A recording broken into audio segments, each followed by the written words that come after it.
Hi, I'm Kim Arrington, and welcome to Channel 23, your community connection. Most of you know me as a teacher at the Early Childhood Education Center or as a volunteer for the Carlsbad Character Counts program. But today, I'm here on Canyon Street in the heart of downtown Carlsbad, where many things have changed over the years. The parking meters have come and gone, the fashions have come and gone, and many of the shops have been redecorated and remodeled. The hula hoops and the wagons that were once for sale in the gift shops have now been replaced by Webkins and iPods. But what hasn't changed is the sincerity, the dedication, and the generosity of the people of Carlsbad. And that's what my show is all about, the hearts of Carlsbad. Over the next few weeks, we're going to meet many people who do so much day in and day out to make Carlsbad a better place to live for our children and grandchildren. We're going to meet with Character Counts, Rotary Club, United Way, and so many more organizations and people who truly love and care about our community. But what better place to start than with an organization that is at the heart of so many of Carlsbad's voluntary efforts, the Carlsbad Foundation. The Carlsbad Community Foundation Incorporated is located here at 116 South Canyon Street. Come join me as we meet and talk with Jim Harrison, the Executive Director.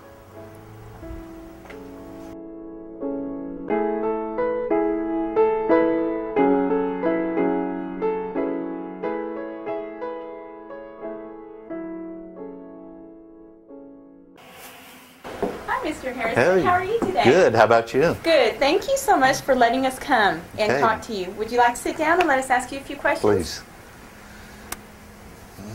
Okay. There are many people who are so interested about the Carlsbad Foundation, and I've been living here 15 years, and I don't know half what I need to know, so I am so glad to be here today. First of all, can you tell us a little bit about the mission or the heart of the Carlsbad Foundation? Our mission is to improve the quality of life of Carlsbad and South Eddy County. We go all the way to Loving and Otis. Wow. Not quite to Artesia. Where does the money actually come from? It comes from donations from the people of Carlsbad, the businesses in Carlsbad. Most of our donations are, from $5 to $25, and then occasionally we get big donations. Okay, so even the smallest amount. Any amount. Mm-hmm. And the donors pick a fund or an activity they want to support, and their donation, then the income off of that goes to support those activities. Do you ever have any children donate anything? Oh, we do. In fact, we've had children come in and go through the whole place, and we work with both Renaissance does all their stuff through us, so we have a lot of kids in for their drawing every year. What a great learning experience. It is. Teaching, giving, and character. How do you decide what projects to support? We have a 10-person board. They actually are in charge of the operation policy of the foundation. And when we have grant requests, we let them, you would present the request, and that board would listen to the request and determine if they want to fund it and how much they'll fund. Most of our grants are around anywhere from $500 to $2,000. So if a nonprofit organization wanted to apply for a grant, how would they go about doing that? They basically start with me, and then we have a written form they write. We don't actually have an application form, and then it goes through the process, and eventually we'll get to the board.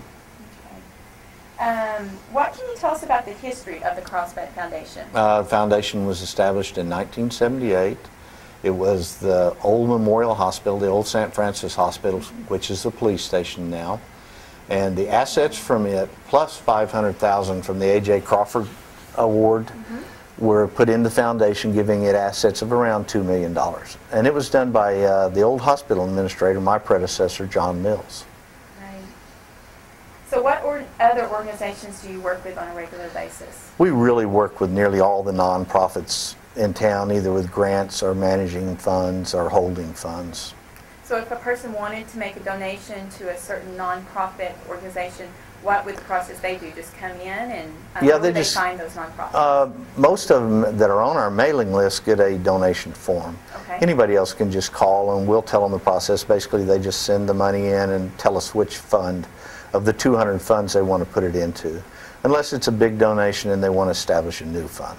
Okay, and these nonprofit organizations, Can you give us an example of things that they do around Carlsbad? Oh, it's really, I could just go on and on because we work with everything from the community kitchen to all different types of scholarships to the nursing program to we actually run the Lifeline program for monitors in houses.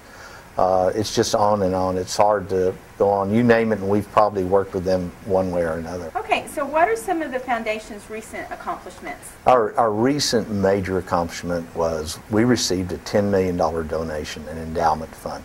So we could use the income of that fund to help the family provide training for the firemen that responded to the training.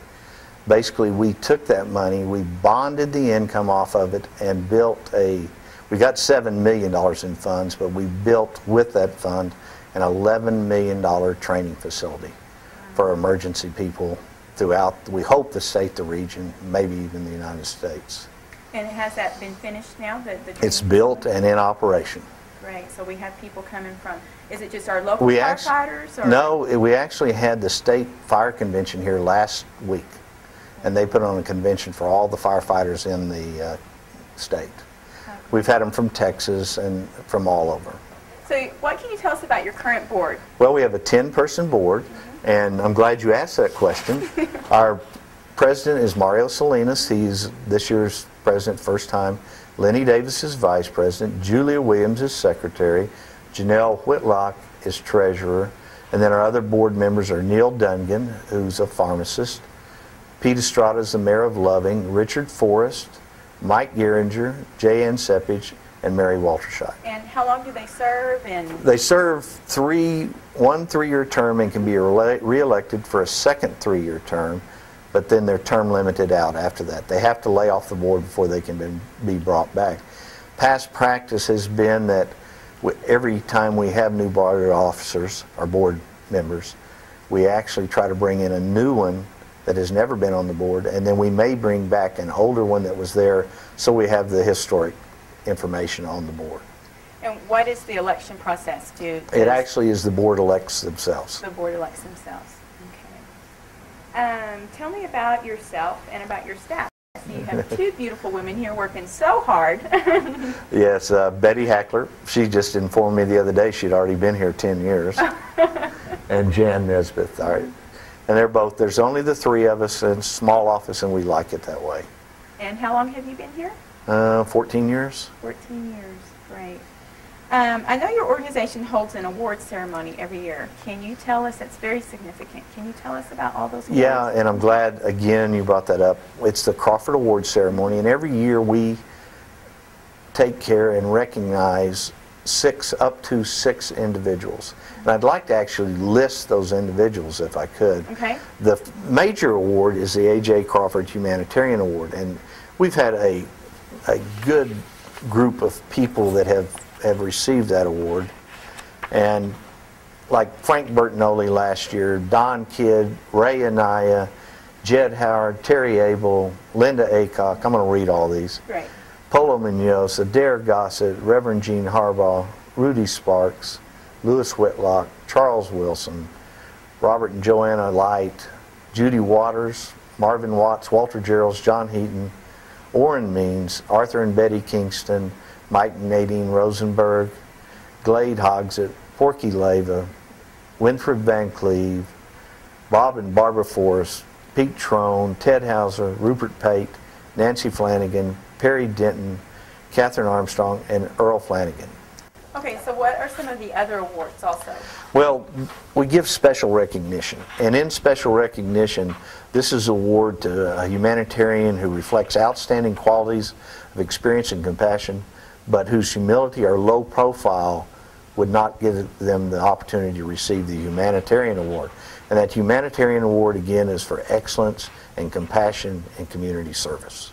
Okay, thank you very much. I appreciate it.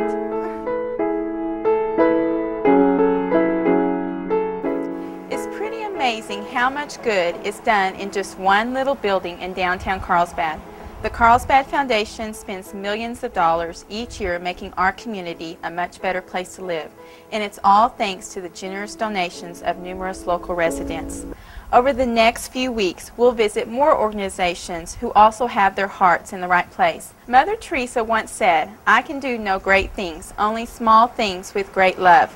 I encourage each of you to do small acts of kindness each and every day to make a difference in someone's life. A hug, a handshake, help somebody with their groceries, help somebody across the street, make a small donation to a nonprofit organization like the Carlsbad Foundation, because that is what the community of Carlsbad is all about. Until next time, I'm Kim Arrington, and this is the Hearts of Carlsbad.